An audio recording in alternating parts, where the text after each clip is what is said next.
Friends இன்னைக்கு நம்ம வந்து மத்ஸ்யாவதாரம் ஸ்டோரி தான் பார்க்க போகிறோம். அதுக்கு முன்னாடி நம்ம ஜம்புகேஸ்வரனுடைய கதை முடிச்சிருக்கோம். அதையும் வந்து செக் பண்ணி பார்த்துருங்க. இன்னைக்கு வந்து மத்ஸ்யாவதாரம் ஒரு நாள் வந்து பிரம்மா வந்து நல்லா ரெஸ்ட் பண்ணிட்டு நல்லா எழுந்துட்டே இருக்காரு. அப்போ வந்து அவருக்கு சடனாக தூக்கம் வந்துட்டு டக்குன்னு தூங்கிடுவார். ஒரு அசுரன் வந்து அவர் வாயில் வேதத்தை சொல்லிகிட்டே இருக்காரு. அந்த வேதத்தெல்லாம் எடுத்துகிட்டு போயிட்டு கீழே சமுத்திரத்தில் போய் உட்காந்துருக்காரு. உட்கார்ந்த உடனே ஏற்று பார்த்த பிரம்மா ஒரே ஷாக். என்னடா என் வேதம்லாம் அப்படின்னு பார்த்துட்டே சொல்லி பெருமாளை வேண்டிட்டார். பெருமாள் கீழே வந்து அவர் வந்து சொல்கிறாரு, நான் அவங்க மறுபடியும் எடுத்துகிட்டு வரேன்னு சொல்லிட்டு கீழே பூமிக்கு போகிறேன். பூமியில் வந்து அவர் ஒரு சின்ன ஒரு நதி மாதிரி ஒரு இடத்துல அங்கே ஒரு ரிஷி வந்து இருக்கார். அவர் வந்து உள்ளே போயிட்டு வெளியில் வரும்போது அந்த மீன் கையில் வந்துருந்தா பெருமாள் மீனாக வந்து கையில் வந்துருக்காரு. வந்தோடனே என்னன்னா, சரி அந்த மீன் ரொம்ப பாவமாக இருக்குது, ரொம்ப வீட்டுக்கு எடுத்துகிட்டு போகலாம் அப்படின்னு சொல்லிட்டு அவளே எடுத்துகிட்டு போகிறார். வீட்டுக்கு எடுத்துகிட்டு போனாலே அவர் கமண்டலத்தில் போட்டு வைக்கிறார். இப்படி திரும்பி பார்க்கறதுக்குள்ளே அந்த கமண்டல சைஸ்க்கு அது பெருசாக இருக்குது. சரி கமண்டல சைஸ்க்கு தானே பெருசாக இருக்குது அப்படின்னு சொல்லிட்டு ஒரு தொட்டியில் போட்டுறாரு. சரி இப்படி போயிட்டு வரணுன்றதுக்குள்ள டக்குன்னு இந்த தொட்டினால பெருசாகிடுது.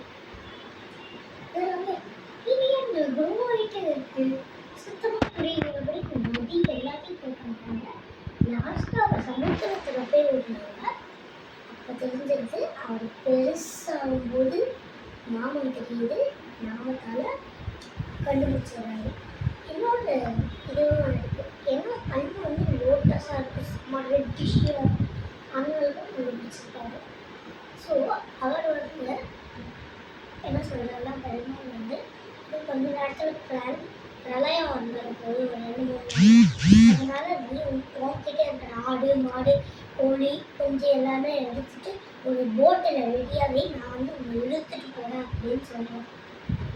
அதை இக்கடையிலேருந்து அக்கறை போகிற மாதிரி.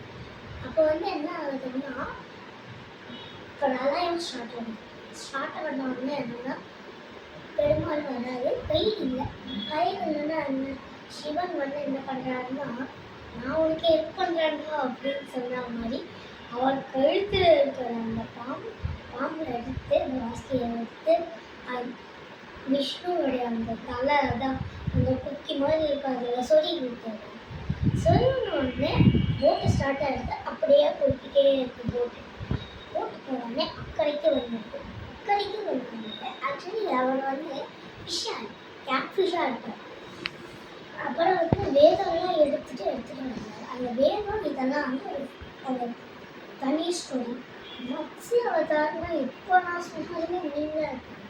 அது ஒரு ட்ரூ ஸ்டோரியாக இருந்தது. 2 இதெல்லாம் வந்து ஸ்டோரி இருக்குது. Okay, thank you.